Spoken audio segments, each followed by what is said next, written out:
Vous avez déjà entendu qu'on pouvait bouturer un pied de tomate. Eh bien, figurez-vous qu'on peut aussi bouturer des pommes de terre.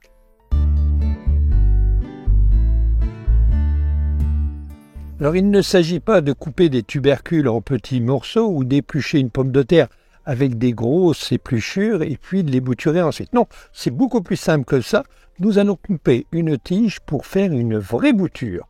Alors tout d'abord, on va prélever une bouture sur une tige d'une pomme de terre. Alors une pomme de terre qui est plutôt saine, la hauteur de la bouture est de 5 à 10 cm et pas plus. Idéalement, on coupe la tige sous un œil après avoir retiré les feuilles à la base. Alors mieux vaut le faire avant pour éviter une déchirure.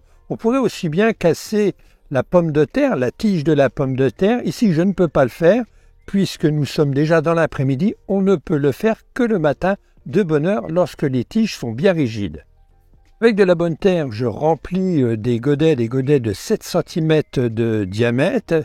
Je tasse bien mon substrat, mon terreau, et avec une petite tige en bois, je fais un avant-trou pour glisser la bouture à l'intérieur du trou.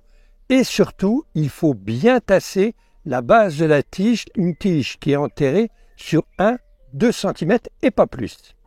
L'arrosage du substrat se fait par capillarité. Je vais utiliser une soucoupe et je vais mettre 2 ou 3 cm d'eau à l'intérieur et l'eau devrait monter jusqu'à la bouture. Et si elle n'est pas suffisamment humide, il y a toujours la possibilité de passer un petit coup de pulvérisateur d'eau sur les feuilles.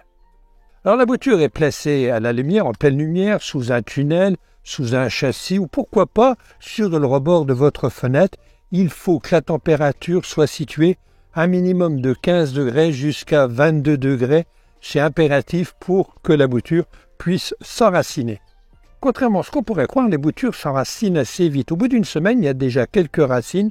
10-15 jours plus tard, on peut déjà les rempoter. Donc on va les mettre dans un pot plus gros. On voit déjà un tout petit tubercule, signe que la reprise est faite et on voit quand même suffisamment de racines.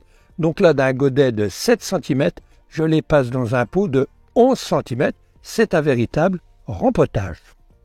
Alors n'espérez pas une récolte abondante, mais cette technique démontre qu'on peut multiplier les pommes de terre de différentes façons. Alors la première, vous la connaissez bien, ce sont des tubercules que met en pleine terre. La deuxième, ce sont des semis, ces fameuses tomato qu'on a à la cime des pommes de terre. On récupère la graine et on les sème comme des tomates. Et puis voici la troisième méthode pour multiplier les pommes de terre par bouture.